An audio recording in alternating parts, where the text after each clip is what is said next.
तो प्यारे साथियों नमस्कार, स्वागत है आप सबका teachers academy online coaching institute में। मैं हूं डॉक्टर अम्बरीश।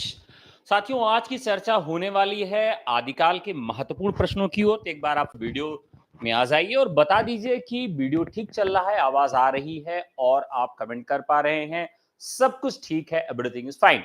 चलिए तो देखिए, हम लोग टारगेट कर रहे हैं वनडे परीक्षाएं, खास करके जो टीचिंग एग्जाम्स हैं और उसमें आदिकाल के जो प्रश्न पूछे जाते हैं उनको लेकर। देखिए ये परीक्षा जो नजदीक आ रही है बीपीएससी टीयर 3 की, टीयर 3 के लिए महत्वपूर्ण है, टीयर 4 के लिए महत्वपूर्ण है। उत्तर प्रदेश में TGT PGT LT grade GIC प्रवक्ता और असिस्टेंट प्रोफेसर के लिए भी ये प्रश्न सारे के सारे महत्वपूर्ण होने वाले हैं।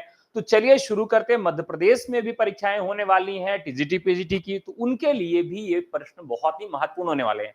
तो आदिकाल के कुछ महत्वपूर्ण प्रश्नों का खजाना मैं आपके सामने लेकर आया हूं। कुछ प्रश्न इसमें आसान होंगे, कुछ प्रश्न कठिन होंगे। देखिए आसान प्रश्न का कोई मतलब नहीं होता, ये मतलब कतई नहीं होता है कि आप उसको नजरअंदाज कर दें। देखिए जिसने भी नजरअंदाज किया है आसान प्रश्नों का, भैया वो रोए हैं। कैसे रोए हैं और क्यों रोए हैं तो उसका भी जवाब दे देता हूं। भैया रोए इसलिए हैं क्योंकि जब भी आप किसी प्रश्न को बहुत आसान आंकते हैं वो प्रश्न आपका गलत हो जाता है। आप अगर विगत परीक्षाओं में देखिए तो आपके सबसे अधिक प्रश्न कौन से गलत हुए हैं। जो प्रश्न आपने कई बार पढ़े थे, आपके अनुसार वो प्रश्न बहुत आसान थे, सरल थे, वही प्रश्न आपके गलत हुए हैं। जबकि जो कठिन प्रश्न है जिनका जवाब आपको नहीं आता था उनको आपने तुक्का मार के भी सही कर दिया था। उसके पीछे एक साइकोलॉजी होती है, एक लॉजिक होता है कि आपका मन जो है वो शिथिल पड़ जाता है और आप ओवर कॉन्फिडेंट होके हमेशा आसान और सरल प्रश्नों को गलत कर देते हैं। तो जब भी आपके सामने आसान और सरल प्रश्न आए, अपने दिमाग को कहिए कि एक्टिव हो जाओ, क्योंकि ये सबसे खतरनाक प्रश्न हमारे सामने आ गया है। तो कुल मिलाकर कंपटीशन आपका शत्रु है, एक प्रश्न आपका शत्रु है। अपने शत्रु को और कंपटीशन को कभी कम नहीं आंकना चाहिए। तो चलिए शुरू करते हैं। तो चलिए साथियों, सबका स्वागत है। सर क्लास स्टार्ट करिए। हाँ, क्लास स्टार्ट हो गई है। तो चलिए आज का पहला प्रश्न आपके सामने है, तो जल्दी से आप लोग कमेंट करके इसका जवाब दीजिए। उत्तर अपभ्रंश ही पुरानी हिंदी है, यह किसका मत है? यह मत किसका है, यह आपको बताना है।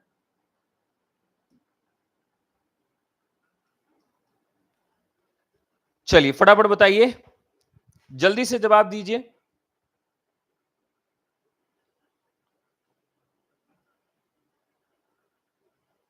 चलिए तो साथियों पहले प्रश्न का उत्तर आ चुका है। पहले प्रश्न का उत्तर आ चुका है। पहला प्रश्न का जवाब क्या है? उत्तर अपभ्रंश ही पुरानी हिंदी है, यह कथन किसका है? दरअसल उत्तर अपभ्रंश को पुरानी हिंदी किसने कहा है, यह एक बड़ा विवादित सा प्रश्न है। लेकिन यहां अगर प्रश्न पूछा जाए कि सबसे पहले किसने कहा है, तो सबसे पहले चंदर शर्मा गुलेरी ने कहा है। और इसके अलावा और लोगों ने भी इस पर अपनी मुहर लगाई है, जिसमें रामचंद्र शुक्ल का भी नाम आता है। तो यानी कि चंद्र शर्मा गुलेरी ने भी कहा है और इसको रामचंद्र शुक्ल ने भी कहा है। लेकिन प्रश्नगत के हिसाब से जो सही उत्तर होगा वो चंद्र शर्मा गुलेरी होगा।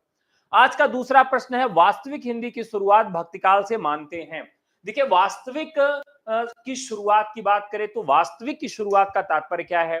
देखिए आदिकाल को रामचंद्र शुक्ल ने खड़ा किया, स्थापित किया। उन्होंने कुछ रचनाओं का उदाहरण दिया। उन्होंने कहा कि ये रचनाएं देश भाषा काल की हैं और ये रचनाएं जो हैं वो अपभ्रंश की हैं। तो अपभ्रंश और देश भाषा काल के आधार पर उन्होंने आदिकाल का नामकरण किया, वीरगाथा काल कहा। और उन्होंने जो उदाहरण दिए उन रचनाओं के सापेक्ष, उनमें से ज्यादातर रचनाएं अप्रामाणिक हैं या उस तिथियों पर सेट नहीं बैठती हैं, जिसकी वजह से इनके नामकरण को हजारी प्रसाद द्विवेदी खारिज करते हैं। और वो कहते हैं कि आदिकाल की शुरुआत भैया यहां से होती ही नहीं है। तो हिंदी साहित्य की शुरुआत वहां से नहीं होती है। तो वास्तविक हिंदी की शुरुआत अगर भक्तिकाल से मानने की बात होती है तो यहां पर आपके हजारी प्रसाद द्विवेदी का नाम सबसे पहले आ जाता है। हजारी प्रसाद द्विवेदी की कितनी रचनाएं हैं? तो हजारी प्रसाद द्विवेदी की आदिकाल या हिंदी साहित्य के इतिहास लेकर 3 रचनाएं हैं। एक तो उन्होंने हिंदी साहित्य का उद्भव विकास लिखा, एक आदिकाल पर लिखा है। तो उनकी 3 इतिहास रचनाएं हैं, तीनों की तीनों बहुत महत्वपूर्ण है। चलिए अगले प्रश्न पर चलेंगे। बहुत ही महत्वपूर्ण प्रश्न है, हिंदी का प्रारंभ 993 ईस्वी से कौन मानते हैं? देखिए हिंदी का प्रारंभ 993 ईस्वी से कौन मानता है? तो जल्दी से कमेंट करके बताइएगा कि 993 ईस्वी से हिंदी साहित्य की शुरुआत कौन मानते हैं। देखिए हम एक एक इतिहासकार की बात करें और उनके काल विभाजन और नामकरण पर बात करें तो यहां एक नाम आता है आचार्य रामचंद्र शुक्ल का। रामचंद्र शुक्ल जो है उन्होंने हिंदी साहित्य के इतिहास जिसकी रचना 1929 में होती है और उन्होंने काल विभाजन और नामकरण जो प्रस्तुत किया उस काल विभाजन और नामकरण में उन्होंने यह बात बताई है। अर्थात उन्होंने आदिकाल की शुरुआत 1050 से 1375 संवत तक बताई है। 1050 से 1375 संवत तक बताई है। यहां बड़ा कंफ्यूजन हो जाता है आदिकाल को लेकर। देखिए कंफ्यूजन किस तरह का है साथियों, तो कंफ्यूजन यहां पर हो जाता है ईस्वी और संवत को लेकर। अगर आप ईस्वी और संवत को लेकर थोड़े से कंफ्यूज हैं, अगर आपको क्लियरिटी नहीं है तो स्वाभाविक है कि ये प्रश्न आपके गलत होने वाले हैं। तो यहां पर देखिए ईस्वी में दिया है और ये इनका जो विभाजन किया गया है वो संवत में किया गया है। अगर आप इसका ईस्वी निकालेंगे तो 993 हो जाएगा, इसमें 57 घटा देंगे तो राइट आंसर हो जाएगा। तो चलिए नेक्स्ट क्वेश्चन की तरफ बढ़ते हैं। अगला प्रश्न है कि 10वीं से 14वीं शताब्दी तक आदिकाल मानते हैं। देखिए काल विभाजन है 10वीं से 14वीं शताब्दी तक। काल विभाजन और नामकरण मतलब आप यहां से एक प्रश्न तो फिक्स समझ लीजिए कि यहां मिलेगा ही मिलेगा। अगर हम काल विभाजन और नामकरण की बात करें, काल विभाजन की बात करें तो सबसे पहला प्रयास हम किसके द्वारा पाते हैं? ग्रियर्सन के द्वारा। उन्होंने चारण काल का समय 700 से 1300 ईस्वी रखा। चारण काल का समय 700 से 1300 ईस्वी रखा। चारण काल यानी कि उन्होंने आदिकाल को कहा और फिर इस प्रकार से उन्होंने कुल विभाजन करते हुए 11 विभाजन किए। उन्होंने हिंदी साहित्य के इतिहास को 11 भागों में बांटा है। किसने बांटा है? तो सबसे पहले जॉर्ज ग्रियर्सन ने और उसके बाद मिश्र बंधुओं ने काल विभाजन किया, 4 भागों में बांटा और उन्होंने सबसे अंतिम काल को वर्तमान काल कहा जो कि 1926 से लेकर अब तक चल रहा है। मिश्र बंधुओं के बाद जो काल विभाजन देखने के लिए मिलता है वो शुक्ल जी का मिलता है और शुक्ल जी ने इसकी शुरुआत 1050 से की। उन्होंने कहा 1050 से 1375 तक आदिकाल है और फिर 1375 से 1700, 1700 से 1900 और 1900 से 1984 तक, यानी सबसे अंतिम काल विभाजन आधुनिक काल का 1900 से 1984 तक किया है। बड़ा कंफ्यूजन यहां यह भी रहता है, बहुत सारे लोग इसको अब तक मानते हैं लेकिन ये अब तक नहीं है, ये 1984 तक ही उन्होंने विभाजन किया था क्योंकि शुक्ल जी का बीच में ही देहांत हो जाता है। ठीक है, अब बात करते हैं राम कुमार वर्मा का। इन्होंने 750 से 1000 विक्रम संवत तक संधिकाल माना, फिर 1000 से 1375, 1375 से 1700 और 1700 से 1900 और फिर उन्होंने संवत 1900 से अब तक का जो समय है उसको उन्होंने आधुनिक काल से अभिहित किया। और इसके बाद काल विभाजन आता है नगेंद्र का, बच्चन सिंह का। यहां पर देखते हैं कि किसके काल विभाजन की बात की गई है। तो दरअसल हम जब हजारी प्रसाद द्विवेदी की बात करते हैं तो उन्होंने काल विभाजन बहुत ही मतलब आधे से नहीं शुरू किया कि 1050 750 इस तरह से शुरू नहीं किया। उन्होंने सीधे सीधे 10वीं से 14वीं शताब्दी तक इसको आदिकाल माना है। तो यहां मोस्ट इंपॉर्टेंट क्वेश्चन हो जाता है हजारी प्रसाद के काल विभाजन का। 8वीं से 12वीं शताब्दी तक आदिकाल कौन मानता है? 8वीं से 12वीं शताब्दी तक आदिकाल कौन मानता है? तो अभी मैंने आपको तो बताया, ये बहुत ही महत्वपूर्ण है। तो चलिए बताइए 8वीं शताब्दी से 12वीं शताब्दी तक इसको कौन मानता है? दरअसल राहुल सांकृत्यायन की बात करें तो इन्होंने सरापा को हिंदी का पहला कवि माना। क्या माना? सरापाद को हिंदी का पहला कवि मानते हैं। कौन मानते हैं? राहुल सांकृत्यायन। और राहुल सांकृत्यायन ही जो है 12वीं शताब्दी तक आदिकाल मानते हैं। और इसकी शुरुआत कहां से करते हैं? तो 8वीं शताब्दी से इसकी शुरुआत करते हैं और 12वीं शताब्दी तक इसका समय मानते हैं। तो यहाँ राइट आंसर हो जाएगा 12वीं शताब्दी तक आदिकाल कौन मानते हैं? 8वीं शताब्दी से तो राहुल सांकृत्यायन हो जाते हैं। अगला प्रश्न है हिंदी के प्रारंभिक काल को सिद्ध सामंत युग किसने कहा है? बहुत आसान सा प्रश्न है। इस प्रश्न में कोई भी आपको आपत्ति नहीं होनी चाहिए। जैसे कहते हैं कि देखते ही गोली मार दीजिए देखते ही गोली मार दीजिए, वैसे इस प्रश्न को देखते ही आप सॉल्व कर सकते हैं, इसमें कोई कठिनाई का स्तर नहीं है। बहुत आसान सा प्रश्न है, सिद्ध सामंत युग किसने कहा है? देखिए अभी हम एक आचार्य की बात किए हैं, एक आचार्य की बात हमने कहा है। एक आचार्य राहुल सांकृत्यायन की हमने बात कहा है। तो राहुल सांकृत्यायन ने इसे सिद्ध सामंत युग कहा है। यानी कि सिद्धों का काल रहा है और सामंतों का युग रहा है। उन्होंने सरापा जो कि सिद्ध हैं और 84 सिद्धों में इनका प्रमुख स्थान है, उनको हिंदी का पहला कवि कहा है। तो इससे जोड़कर कोरिलेट करके हम याद कर सकते हैं, और सामंतों का युग है तो इसलिए हम इसे सिद्ध सामंत युग के नाम से जानते हैं। यह बात किसने कही है? राहुल सांकृत्यायन ने। आदिकाल की आरंभिक सीमा 643 ईस्वी और अंतिम सीमा 1400 ईस्वी कौन मानते हैं? अभी अभी मैंने इसका समय बताया था। चलिए अब देखते हैं कितने लोग सही जवाब देते हैं, फटाफट कमेंट करके बताइए। आदिकाल की जो समय सीमा है वो 643 ईस्वी से 1400 ईस्वी तक कौन मानते हैं? चलिए, अभी मैंने कुछ देर पहले ही आपको इस सवाल का सही जवाब दिया था। प्रश्न संख्या है 7, सही जवाब देना है। तो लाल बहादुर यादव जी आ गए हैं, मनोज जी आ गए हैं, शशि जी आ गई हैं, शिव जी आ गए हैं, पूनम यादव, अंकिता, गिरी जी आ गई हैं। सबका बेहद स्वागत है, ये आपका संस्थान है। चलिए फटाफट कमेंट करिए और जवाब दीजिए। आदिकाल की आरंभिक सीमा 643 ईस्वी से अंतिम सीमा 1400 ईस्वी तक कौन मानते हैं?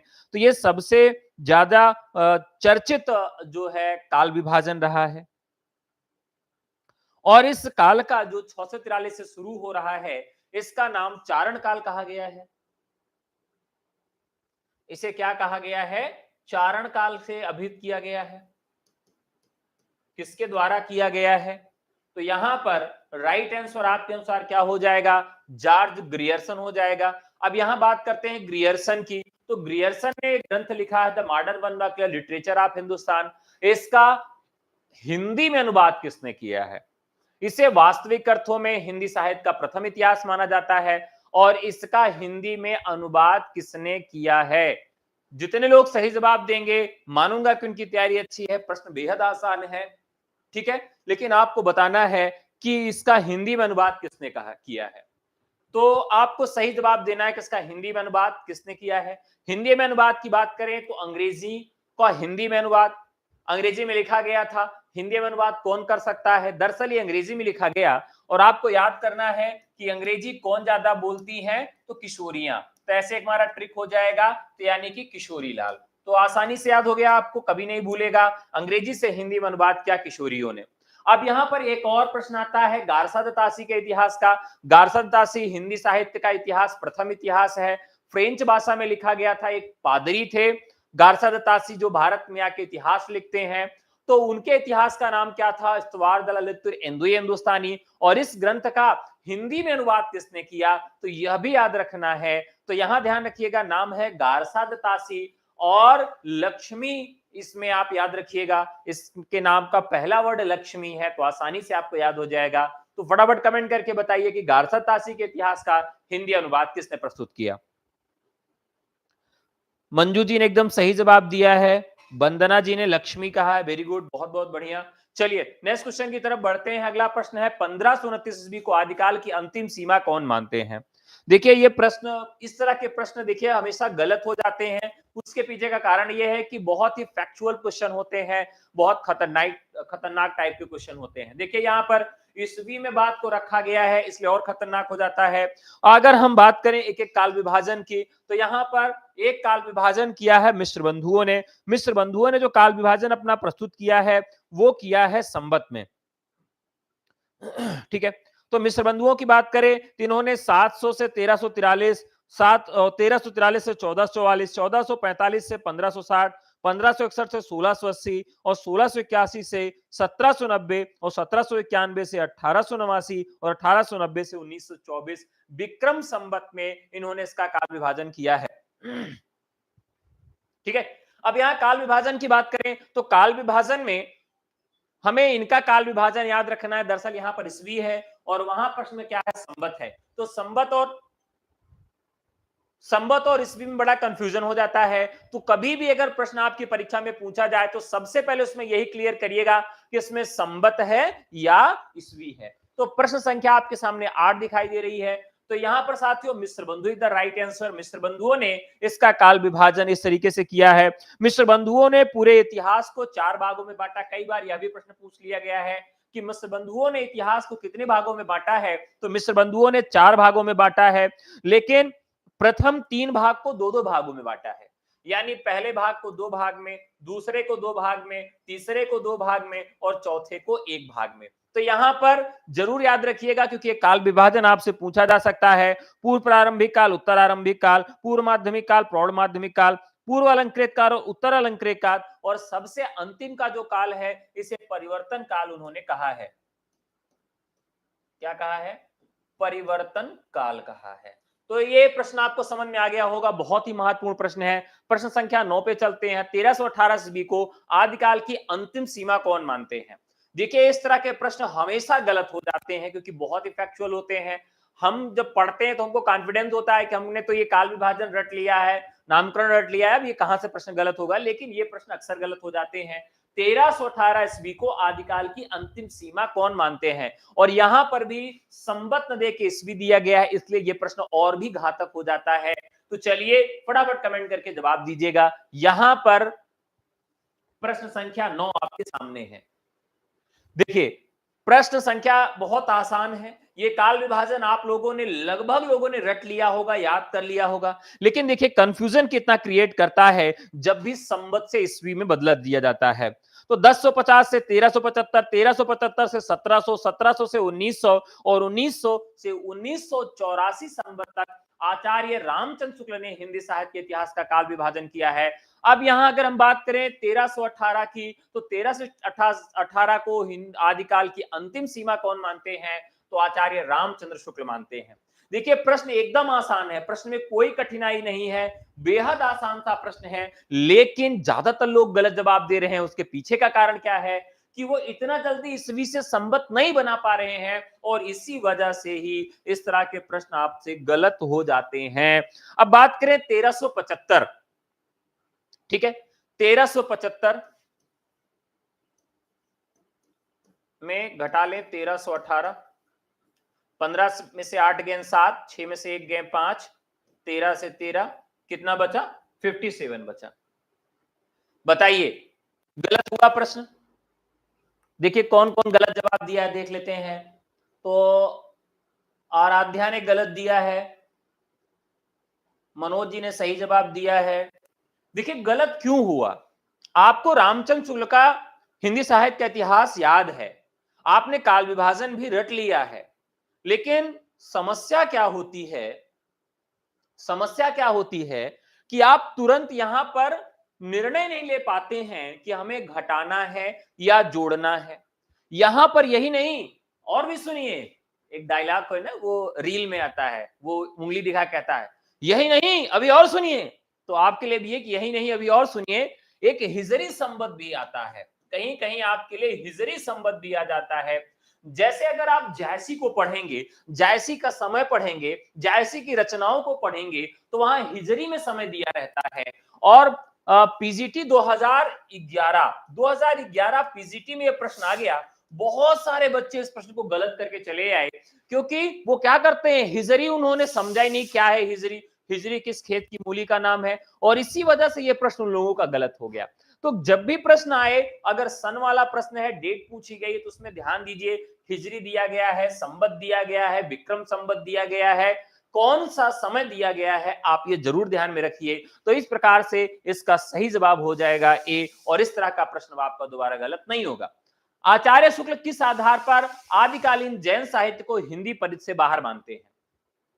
चलिए फटाफट बताइए। देखिए, रामचंद्र शुक्ल एक ऐसे इतिहासकार हैं जिन्होंने केवल और केवल भक्ति काल को महत्व दिया। आप देखते हैं तो आदिकाल में वो आधे को देश भाषा काव्य, आधे को अभ्रंश साहित्य के अंतर्गत रख देते हैं, और फिर क्या करते हैं, पूरे इतिहास को खारिज कर देते हैं। ठीक है, 1050 से 1375 तक उन्होंने आदिकाल की समय सीमा मानी है, और उन्होंने कुछ रचनाओं को आपके सामने रखा और कहा कि इस आधार पर हम आदिकाल को रखते हैं। आचार्य रामचंद्र शुक्ल ने, देखिए अगर यहां प्रश्न पूछा जाता है कि 2 भागों में बांटा है, तो उन्होंने अभ्रंश और देश भाषा की रचनाएं बताई हैं, यानी कि उन्होंने आदिकाल को 2 भागों में बांट दिया है, जो जिसको महत्व देते हैं। एक को तो वो अभ्रंश कह देते हैं, एक को क्या कहते हैं, अपभ्रंश कह देते हैं, और दूसरे को क्या कह देते हैं, देश भाषा कह देते हैं। साथियों आपको देश भाषा का अर्थ मालूम होना चाहिए, देश भाषा का तात्पर्य मालूम होना चाहिए। दरअसल देश भाषा का तात्पर्य क्या होता है? बोलचाल की भाषा। ठीक है, बोलचाल की भाषा। देखिए जो बोलचाल की भाषा होती है हमेशा मानक भाषा से एक नीचे होती है। मान लीजिए आप खड़ी बोली बोलते हैं, ठीक है, लेकिन आप मानक नहीं बोलते। मानक बोली बोलना काफी कठिन होता है। मानक जो भाषा होती है वो ज्यादातर लेखन में ही आती है ना। जैसे मैं बातचीत कर रहा हूं तो बातचीत करते समय मानक भाषा का प्रयोग तो मैं कर रहा हूं, लेकिन कई बार क्या हो जाता है कि वो मानक भाषा से वो खड़ी बोली या आम बोलचाल की भाषा आ ही जाती है। जैसे अभी प्रधानमंत्री जी का वीडियो देखिए, तो वो अगर किसी से मिलते तो कहते हैं का हो राहुल, हाँ का हाल बा। अब यहां अगर आप इस तरह से कह देंगे तो ये मानक भाषा नहीं रह गई। मानक भाषा का स्टैंडर्ड हमेशा वही होता है, लेकिन आम बोलचाल की भाषा जो होती है वो ये है। तो शुक्ल जी ने आदिकाल की जो साहित्यिक स्थिति है उसे दो भागों में विभाजित कर दिया, और दो भागों में विभाजित किया, वहां पर देश भाषा और अपभ्रंश की बांट दिया। अब यहां प्रश्न पूछा जाता है कि उन्होंने अपभ्रंश की रचनाएं कितनी मानी है, तो उन्होंने अपभ्रंश की कुल 4 रचनाएं मानी है, और देश भाषा की कितनी मानी है? 8 रचनाएं मानी है। साथियों ये 8 और 4 12 हो जाते हैं। अगर आपको 8 और 4 12 के नाम नहीं याद है तो समझिए एक प्रश्न आप गलत कर रहे हैं। कैसे याद रखेंगे? तो यहां पर याद करेंगे कि कीकी कीकी कीकी हम विजय किए। ठीक है, ये हमारी ट्रिक हो गई। एक गाना है, देखिए आप देखिए, तो जितने भी रैप सॉन्ग गाने वाले लोग हैं उनके यहाँ ये मिलता है। तो एक पंजाबी गाना है तो उसमें क्या करता है कीकी, तो ऐसे क्या करिए उंगली टेढ़ी कर लीजिए। मतलब कोई भी रैप सॉन्ग गा सकता है और डांस कर सकता है, बहुत आसान होता है रैप सॉन्ग। तो आप बस ऐसे कर लीजिए और ऐसे ऐसे ऐसे हिलाते रहिए ना, ऐसे ऐसे करके ऐसे हिलाते रहिए और ये रैप सॉन्ग हो गया। और इसी पे की करते रहिए, ओ की करदा। अब की करदा मतलब हो गया की हमारी ट्रिक हो गई। की हम विजय किए। अब की का मतलब क्या हो गया? कीर्तिलता कीर्ति पताका। हम से हो गया हमीर रासो और वी से हो गया विजय पाल रासो। तो विजय पाल रासो कीर्तिलता कीर्ति पताका क्या हो गई? ये अपभ्रंश से संबंधित रचनाएं हो गई। तो हम की विजय किए, हम की विजय किए। कहां विजय किए? अपभ्रंश में। तो ये रामचंद्र शुक्ल की 4 रचनाएं हो गई, हम की विजय किए, और ये हमेशा याद हो जाएंगी। अब बात करते हैं देश भाषा काव्य की। ठीक है, पृथ्वी की खूबी जय जय परम विद्या खुसरो। पृथ्वी की खूबी जय जय परम विद्या खुसरो। पृथ्वी की खूबी जय जय परम विद्या खुसरो। ठीक है, तो बस इसमें 8 रचनाएं आ गई। 8 रचनाएं कौन कौन सी आ गई? तो यहां पर आ गई पृथ्वीराज रासो, खुमान रासो, बीसल देव रासो, जयचंद प्रकाश, जयमंग जसचंद्रिका, परमाल रासो और खुसरो की पहेलियां। तो ये 8 रचनाएं इधर हो गई जो देश भाषा में आई, और 4 रचनाएं हो गई अपभ्रंश में। प्रश्न क्या था? आचार्य शुक्ल किस आधार पर आदिकालीन जैन साहित्य को हिंदी परिचय से बाहर मानते हैं? अब यहां पर उन्होंने इन दोनों के अंतर्गत इनको नहीं रखा, और इनको ही नहीं, अभी और सुनिए किसको किसको बाहर किया। तो उन्होंने भैया जैन को बाहर कर दिया, उन्होंने सिद्ध को बाहर कर दिया, और भी नहीं, और सुनिए और किसको बाहर किए, तो उन्होंने बाहर कर दिया है नाथों को भी। क्यों बाहर कर दिया? क्योंकि कहा कि ये सब काम के साहित्य नहीं, और इनको साहित्य के आधार पे हम नहीं रख सकते हैं। तो ये साहित्य न होकर क्या है? ये धार्मिक साहित्य है, अर्थात इसमें क्या है? जादू टोना टोटका है, और इनको उन्होंने सांप्रदायिक कह के एक सिरे से खारिज कर दिया। कहा भैया जिसमें जादू टोना टोटका किया जा रहा है उसको हम साहित्य में क्यों रख सकते हैं? तो इसलिए उन्होंने जैन सिद्धनाथ इत्यादि जो धार्मिक साहित्य था उसको सांप्रदायिक कह के एक सिरे से बाहर कर दिया। तो धार्मिक साहित्य के आधार पर उन्होंने इसे बाहर कर दिया। बोलिए समझ में आया कि नहीं आया?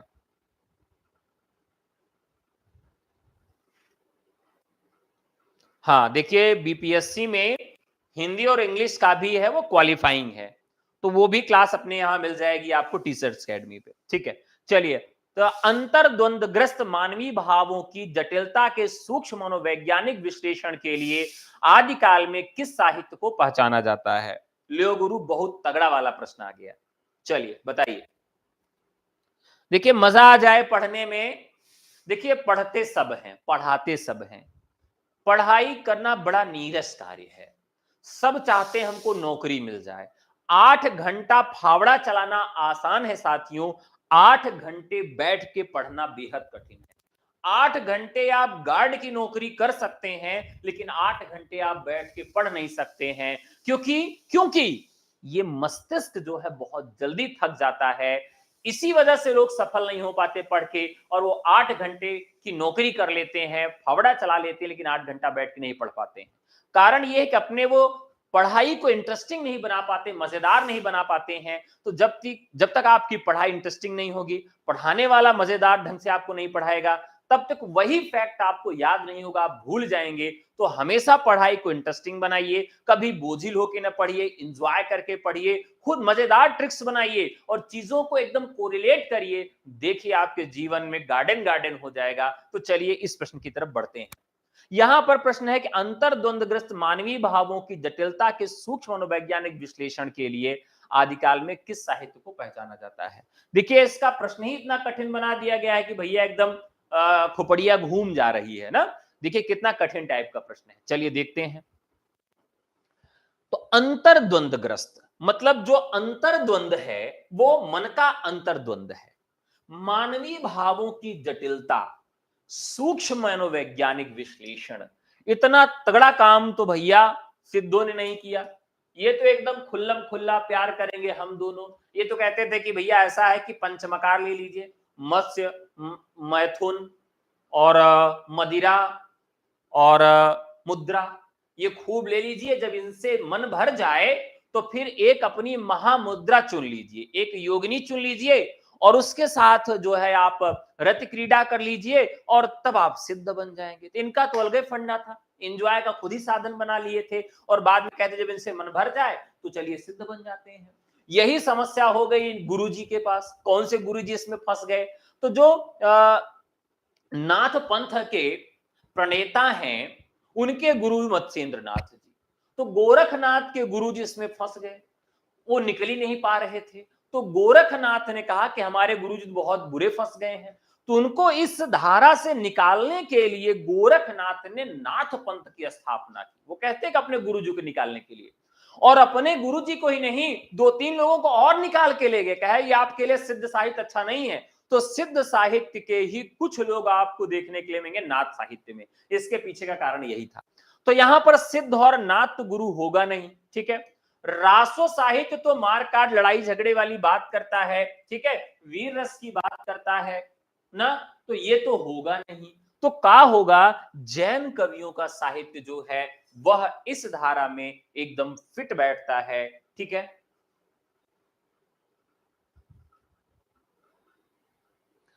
प्रभात वर्मा, बहुत बहुत धन्यवाद। आप लोग अच्छे स्टूडेंट हैं इसलिए आपको लगता है कि अब अच्छा पढ़ाते हैं, बाकी सभी अध्यापक इस दुनिया में अच्छा ही पढ़ाते हैं।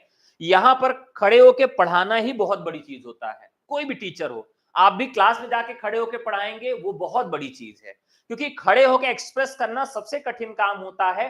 आता सबको है, विद्वान जितने लोग देख रहे हैं वो भी हैं, जो मैं पढ़ा रहा हूं सबको पहले से ही मालूम है, लेकिन खड़े होकर बोलना थोड़ा सा कठिन हो जाता है। वो प्रैक्टिस से आता है, नित अभ्यास से आता है, और वो आप सब कॉन्फिडेंस देते हैं, आप लोग कहते रहते हैं, इसलिए टीचर बेहतर करता है। आपका बहुत धन्यवाद। नेक्स्ट क्वेश्चन की तरफ बढ़ेंगे।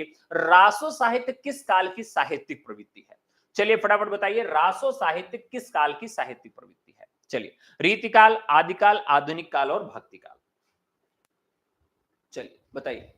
देखिए जो ये हम बात कर रहे हैं रासो साहित्य की, तो रासो साहित्य तो आप जानते हैं किस काल की प्रवृत्ति है। ये है आदिकाल की प्रवृत्ति, ठीक है। रासो साहित्य किस प्रकार के साहित्य हैं?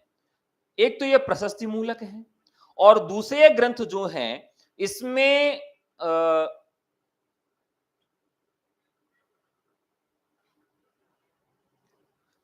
राजाओं की प्रशस्तियां हैं।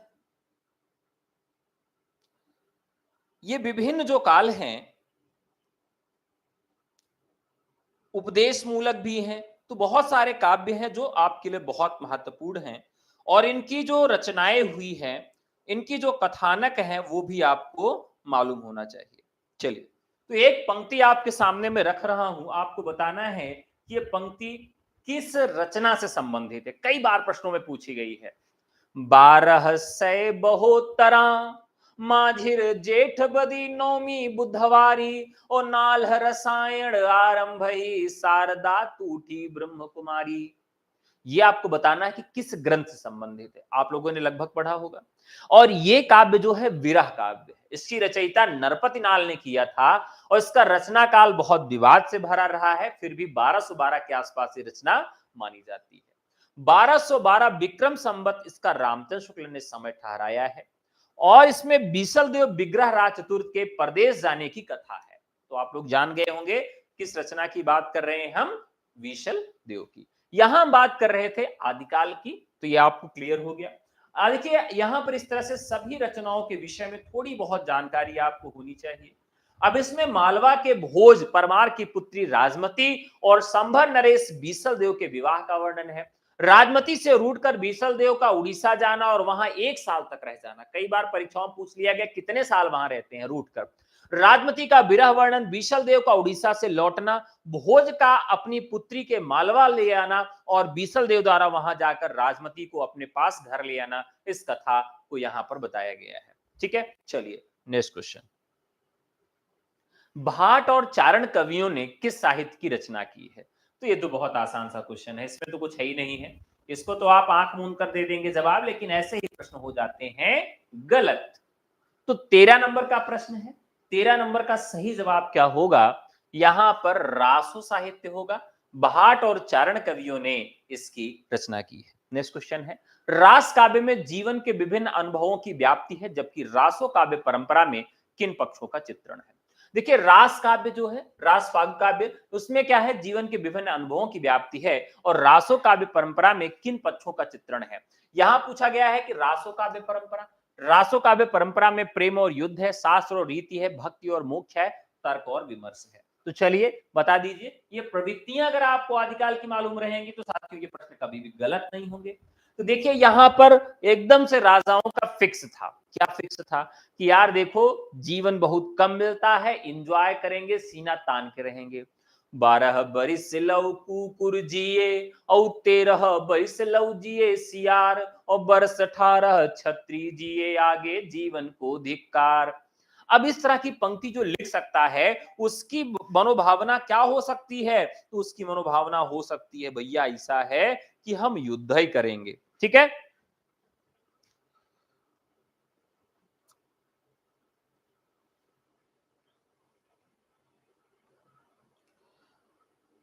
तो परमाल रासो जिस तरह की पंक्ति है, इस तरह की जो रचनाएं मिलती हैं, रचनाओं में क्या मिलता है? तो साथियों इस तरह की रचनाओं में हमें आ, एक तो युद्ध मिलता है, और युद्ध किस लिए है? तो युद्ध है नायिकाओं के लिए, अपने पूरे साम्राज्य को बढ़ाने के लिए इसकी की जाती है।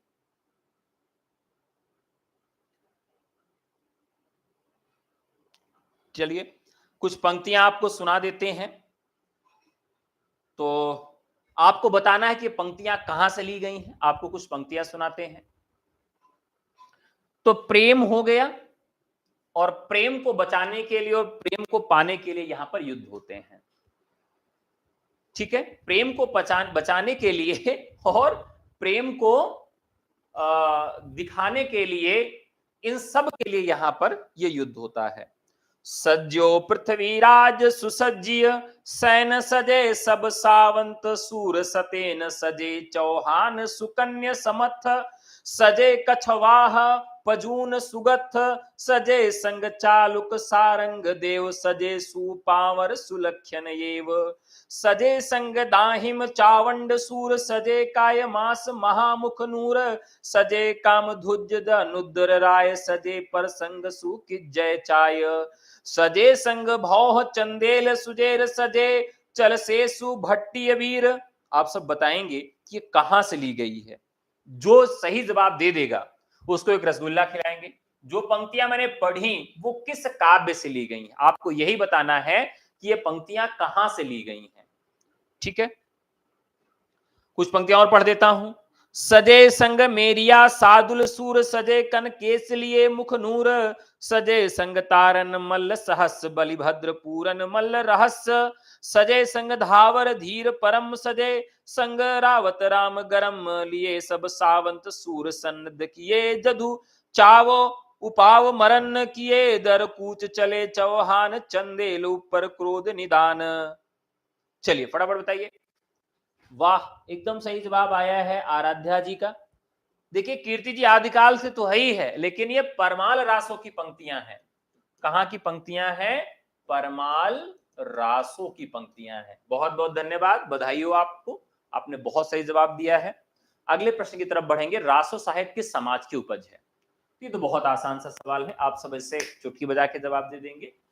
सामंती समाज की। सामंती जैसे आज हम जमींदार वर्ग देखते हैं, वैसे उस समय कौन सा समाज था? सामंती समाज था। आदिकालीन लोक कांड में चसने वाले वीर गौती परंपरा की दो रचनाएं मिलती हैं। तो भैया क्या है? दो रचनाएं मिलती हैं वीर, तो एक तो परमाल और एक बीसल, ये दो रचनाएं मिलती हैं। वास्तविक देश भाषा काव्य कहलाने वाले आदिकालीन लोक साहित्य रचनाओं के मुल्तान, अवध, राजस्थान और मिथिला के अतिरिक्त कौन सा केंद्र था? यहां जो आप रचनाएं देखते हैं, इन रचनाओं का केंद्र पूछा गया है। देखिए जैसे एक तो उन्होंने बताया कि मुल्तान है, अवध है, राजस्थान है और मिथिला है। इसके अलावा भी क्या कोई केंद्र था? कोई और केंद्र आपको देखने के लिए मिलता है? चलिए, तो यहां पर आप देखिए तो दिल्ली जो है वो सबसे बड़ा केंद्र था। कोई भी राजा देखिए तो कहां पर कब्जा करना चाहता था? दिल्ली पर। तो जितना भी शासक वर्ग है, क्योंकि दिल्ली क्या थी? केंद्रीय सत्ता थी, और केंद्रीय सत्ता होने की वजह से दिल्ली इसके केंद्र में रहता है। ऐतिहासिक प्रक्रिया के आधार पर ग्रियर्सन ने आदिकाल का नामकरण किया। अभी कुछ देर पहले ही मैंने इसका नामकरण आपको बताया था कि उन्होंने क्या नाम दिया था। राम कुमार ने और ग्रियर्सन ने, दोनों लोगों ने इसका नाम चारणकाल ही रखा है। Next question. मिस्र बंधुओं ने आदिकाल का नाम रखा। मिस्र बंधुओं ने आदिकाल का नाम रखा। यह प्रश्न मैं छोड़ रहा हूं, इसका जवाब आपको कल दूंगा। बहुत ही महत्वपूर्ण प्रश्न है और बहुत ही कंफ्यूज करने वाला प्रश्न है। प्रश्न क्या है कि यहां पर प्रारंभिक काल है और यहां एक आरंभिक काल मिलता है। ठीक है, तो ये दोनों नामकरण आदिकाल के हैं। किसी ने इसका नाम प्रारंभिक काल रखा है और किसी ने इसका नाम आरंभिक काल रखा है। तो इसका जवाब कमेंट बॉक्स में आप सब छोड़िएगा, कल इसका जवाब देते हैं। साहित्य के प्रथम काल को वीर गाथा काल किसने कहा? तो ये भी हम लोग पढ़ चुके हैं। उन्होंने वीर गाथा काल क्यों कहा, उसके लिए कितनी रचनाओं का उदाहरण दिया? तो रामचंद्र शुक्ल ने कुल 4-8 बराबर 12 रचनाओं का उदाहरण दिया, और इन 12 रचनाओं के आधार पर इसका नामकरण उन्होंने वीर गाथा काल रखा। अब आप सब बताएंगे कि रामचंद्र शुक्ल ने देश भाषा काल की कितनी रचनाओं को उसमें रखा है? देश भाषा काल, सॉरी क्या है, देश भाषा, देश भाषा की कितनी रचनाएं उन्होंने आदिकाल के नामकरण में उद्धरण स्वरूप दी हैं? देखते हैं कितना लोग सही जवाब बताते हैं। तो सुधा जी ने एकदम सही जवाब दिया है, 8 रचनाएं। कीर्ति ने भी सही जवाब दिया है, 4। तो देश भाषा को और किस नाम से जाना जाता है? देश भाषा को और किस नाम से जाना जाता है, यह भी आपको कमेंट करके ही बताना है। कुल मिला के आप लोग सही जवाब दे रहे हैं, 8। नेक्स्ट क्वेश्चन की तरफ बढ़ेंगे। आचार्य शुक्ल ने किस आधार पर प्रथम काल को वीरगाथा काल कहा था? ऐतिहासिक, सामाजिक, वास्तविकता के आधार पर, कल्पना के आधार पर, मिश्र बंधुओं के आधार पर, ग्रियर्सन के आधार पर? चलिए बताइए फटाफट, किस आधार पर? ऐतिहासिक, सामाजिक, वास्तविकता के आधार पर। जो उस समय की वास्तविक सामाजिकता थी, क्योंकि वो उस काल की चित्तवृत्तियों को ही ध्यान में रखकर हमेशा उन्होंने काल विभाजन नामकरण किया है। तो यहां पर राइट आंसर हो जाएगा ऐतिहासिक सामाजिक वास्तविकता के आधार पर उन्होंने इसका नामकरण किया है। ठीक है, अगला प्रश्न, हिंदी साहित्य का आलोचनात्मक इतिहास के लेखक कौन है? देखिए, हिंदी साहित्य के जितने भी इतिहास ग्रंथ लिखे गए हैं सब आपको याद कर लेना होगा, बहुत ही महत्वपूर्ण है। तो प्रश्न संख्या 22 है। तो हिंदी साहित्य का आलोचनात्मक इतिहास जो लिखा है वो राम कुमार वर्मा ने लिखा है। यहीं पर अगर हम बात कर लें, हिंदी साहित्य का वैज्ञानिक इतिहास किसने लिखा है? कमेंट करके बताइए। हिंदी साहित्य का वैज्ञानिक इतिहास, हिंदी साहित्य का वैज्ञानिक इतिहास किसने लिखा है? एकदम सही बात है, गणपति चंद्रगुप्त ने। लेकिन इसकी जो डेट बता देगा, जो डेट बता देगा उसको ये पीला वाला मोहन भोग रसगुल्ला खिलाएंगे। तो जल्दी से आप लोग बताइए कि हिंदी साहित्य का वैज्ञानिक इतिहास किस सन में लिखा गया? क्योंकि कुछ इतिहास ग्रंथ ऐसे हैं जिनकी डेट आपको बहुत जरूरी है बताना। तो सुधा जी ने एकदम सही जवाब दिया है, सुधा पांडे जी ने एकदम सही जवाब दिया है। ये चलिए, ये पीला वाला जो रसगुल्ला है इसको क्या कहते हैं? मोहन भोग कहते हैं। तो चलिए सुधा पांडे जी को ये रसगुल्ला दे देते हैं भाई, ले जाइए अपना रसगुल्ला यहां से। तो आपने एकदम सही जवाब दिया है, तो आज की विनर कौन हो जाती हैं? सुधा पांडे हो जाती हैं। ठीक है, तो ये एकदम पीला वाला मोहन भोग आपके लिए है। और भी लोग जवाब दे रहे हैं 65 में, लेकिन आप लोगों ने देर कर दिया है। अगले प्रश्न की तरफ बढ़ेंगे। हिंदी साहित्य के प्रथम काल को संधिकाल एवं चारण काल किसने कहा है? तो मैंने आपको बताया कि दो लोगों ने कहा है, राम कुमार वर्मा ने भी कहा है और ग्रियर्सन ने भी कहा है। हिंदी साहित्य का उद्भव और विकास किसकी पुस्तक है? देखिए, ये तो आप लोग जान रहे हैं, लेकिन आपको बताना है कि यह पुस्तक किस वर्ष लिखी गई। बहुत ही महत्वपूर्ण किताब है हिंदी साहित्य का उद्भव और विकास। मैंने आज की क्लास शुरू करते ही आपको बताया है कि हजारी प्रसाद द्विवेदी की 3 रचनाएं बहुत महत्वपूर्ण हो जाती हैं। हजारी प्रसाद द्विवेदी की 3 रचनाएं बहुत महत्वपूर्ण हो जाती हैं और उसमें एक रचना का नाम है हिंदी साहित्य का उद्भव और विकास, और आपको बताना है कि यह रचना किस वर्ष की है, किस सन की है। चलिए,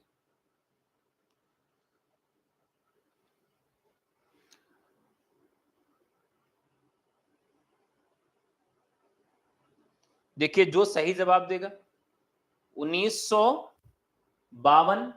रीता, अरे सब लोग 1952 ही कह रहे हैं। चलिए, देखिए हिंदी साहित्य की भूमिका की बात करें, इनका एक ग्रंथ है हिंदी साहित्य की भूमिका। तीनों ग्रंथ याद रखिएगा, हिंदी साहित्य की भूमिका।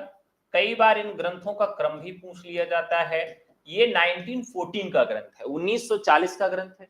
हिंदी साहित्य की भूमिका 1940 का ग्रंथ है। और एक ग्रंथ है हिंदी साहित्य का आदिकाल, ध्यान रखिएगा, हिंदी साहित्य का आदिकाल। और ये ग्रंथ कब का है? 1952 का है, 1952 का लिखा गया ग्रंथ है। इसकी भी डेट बहुत महत्वपूर्ण है। ठीक है, और हिंदी साहित्य का उद्भव और विकास, ये ग्रंथ जो है यह भी 1952 का है। यानी दो ग्रंथ इनके 1952 के हैं और पहला ग्रंथ हिंदी साहित्य की भूमिका 1940 का है। तो ये ग्रंथ और डेट आपको याद रखनी है। कई बार इनके अनुक्रम भी पूछ लिया जाता है और डेट भी बहुत महत्वपूर्ण है। चलिए, 25, प्रथम काल का नामकरण आदिकाल किसने किया? बेहद आसान सा प्रश्न है, हजारी प्रसाद द्विवेदी। प्रथम काल को आदिकाल कहने का आचार्य हजारी प्रसाद द्विवेदी का क्या आधार था? वाह, मजेदार प्रश्न है। हम लोग ये तो लगातार पढ़ते हैं। अरे यार लाइक कर दिया करो भाई, अंगूठा थोड़ी कटवा लेंगे, इतने प्रभावशाली नहीं है हम कि आपका अंगूठा कटवा लेंगे, आप लाइक कर देंगे, लाइक कर दिया करो। तो यहां पर आपसे पूछा गया है कि प्रथम काल को, देखिए हजारी प्रसाद द्विवेदी ने आदिकाल तो कहा, हम लोगों ने कई बार पढ़ा कि भैया उन्होंने आदिकाल कहा, लेकिन किस आधार पर उन्होंने आदिकाल कहा है? आज आपके सामने यह प्रश्न आया है, तो आप लोग इसका जवाब भी देंगे। चलिए फटाफट बताइए। तो उन्होंने आदिकाल का जो नामकरण किया है, आदिकाल, वो साहित्यिक प्रवृत्तियों के आधार पर किया है। साहित्यिक कीर्ति जी ने एकदम सही जवाब दिया है, साहित्यिक प्रवृत्तियों के आधार पर। अगला प्रश्न है 84 सिद्धों में आदि सिद्ध किसे माना जाता है? वाह, मजा आ गया। देखते हैं, 84 सिद्धों की बात करते हैं तो कुछ सिद्धों के नाम आपको याद होने चाहिए। कई बार सिद्धों के नाम पूछ लेता है और कहता है कि इनमें से कौन सा सिद्ध नहीं है, तो कुछ सिद्धों के नाम आपको याद होने चाहिए। देखिए 84 सिद्ध जो हैं, इनकी शुरुआत राहुल सांकृत्यायन के अनुसार तिब्बत के सिद्धों की परंपरा से होती है, सरापा से हुई और नारोपा तक मानी जाती है। और इनके नाम देखें तो लुहिपा, लुल्लपा, बिरूपा, डोम्बिपा, सबरिपा, सरापा, कंकलीपा, मणिपा, गोरोच्छपा, चौरंगीपा, बीणपा, शांतिपा, तंतिपा, चमरिपा, खंडकपा, नागार्जुन, करापा, कर्णिपा, थंगपा, नारोपा, सालिपा, तिरोपा, छत्रपा, भद्रपा, दोखंदीपा, अजोगिपा, कालपा, धोम्बिपा, कंकड़पा, कमरिपा, डोंगिपा, भदेप और तंगेपा, कुकुरिपा, कुसुलिपा, धर्मपा, महीपा, अचंतिपा, भलहपा, नलीपा, भुकुसपा, मोकोपा, कुडालिया, कमरिया, जलंधरपा, राहुलपा, धमरिया, धोकरिया, मेदिनीपा, पंकजपा, घाटपा, जोगीपा, चेलुकुपा, गुंडरिया, चुलिकिपा, नुरगुड़पा, जयंतपा, चरपटीपा, चंकपा, चिघभनपा, भलीपा, कुमरिया, जबरिया, मणिभद्रा, मेखला, कनखलापा, कलकलापा, कंतकिया, धुअलिया, उथलिया, कपलापा, किलपा, सगरपा, सर्वभक्षपा, नागबोधिपा, दकरिपा, पुतलिपा, पहनपा, कोकलिपा, अनंगपा, लक्ष्मीकरा, समुदपा और भलीपा। यहां पर देखिए 2-3-4 प्रश्न पूछे जाते हैं। एक तो प्रश्न पूछा जाता है कि इसमें महिला कौन कौन सी है, ठीक है। एक तो महिला साधिका इसमें पूछी जाती है कि इसमें कितनी है, ठीक है। और महिला साधिकाओं को किस नाम से जाना जाता है, तो अभी मैंने चर्चा के दौरान आपको बताया है कि ये सब योगिनियां कही जाती थी और इन्हीं योगिनियों से क्या होता था, ये साधिका होती थी।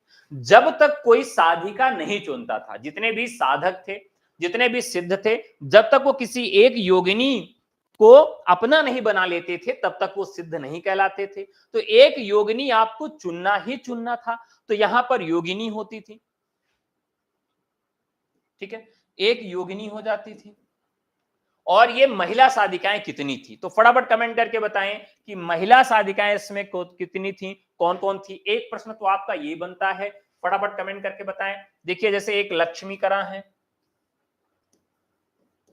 लक्ष्मीकरा, मणिभद्रपा, कनखलापा, और भी कोई है? चलिए 3 तो मैंने बता दिया, क्या इसमें और कोई है? आप इसको चौथा भरेंगे, ठीक है। और एक प्रश्न और पूछा जाता है, कितने सिद्ध ऐसे हैं, कितने सिद्ध ऐसे हैं जो नाथ भी हैं? वे सिद्ध जो नाथ बन गए वो कौन कौन से हैं, यह भी प्रश्न आपसे पूछा जाता है, ठीक है।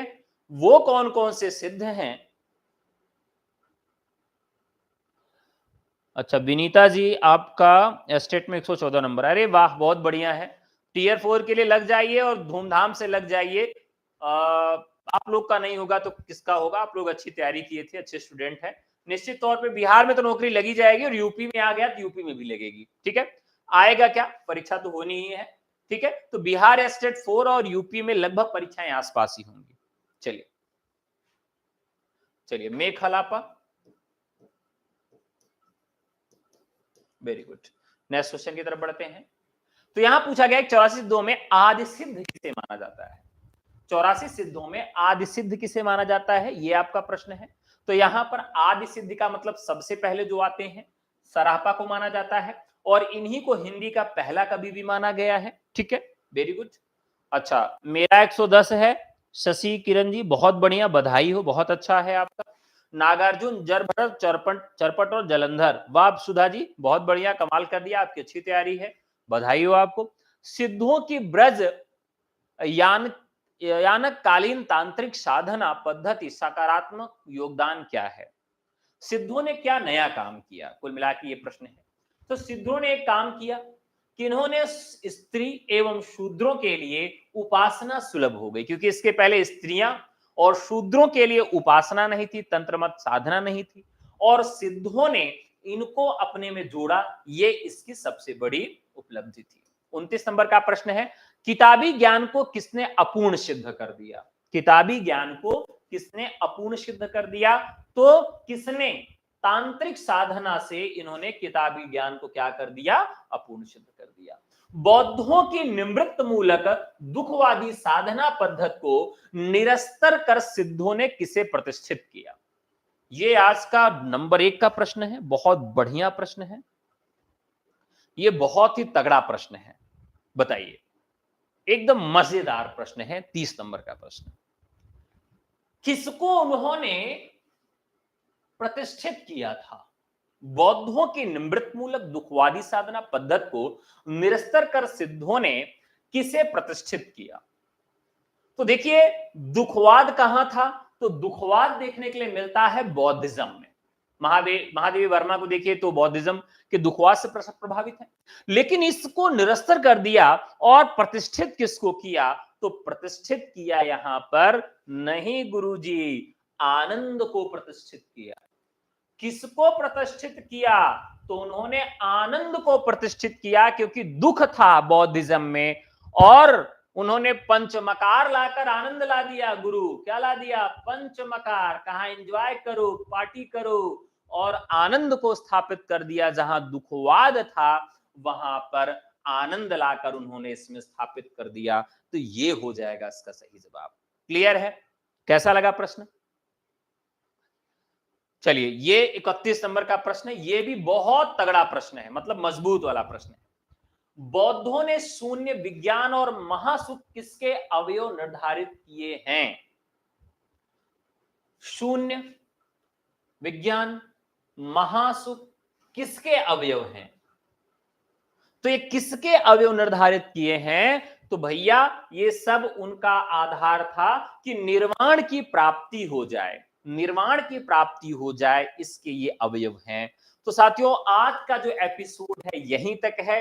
कल फिर आप सबसे मुलाकात करेंगे। अगर आप हमारे टीजीटी पीजीटी टियर 4 बीपीएससी के लिए, उत्तर प्रदेश में टीजीटी पीजीटी अंतिम प्रहार batch, UGC NET, NVS Navodaya Vidyalaya Sangathan, इन सभी बैचेस के लिए जुड़ना चाहते हैं, केवल व्हाट्सएप करके जुड़ सकते हैं। हमारा नंबर है 9628 95 92 37।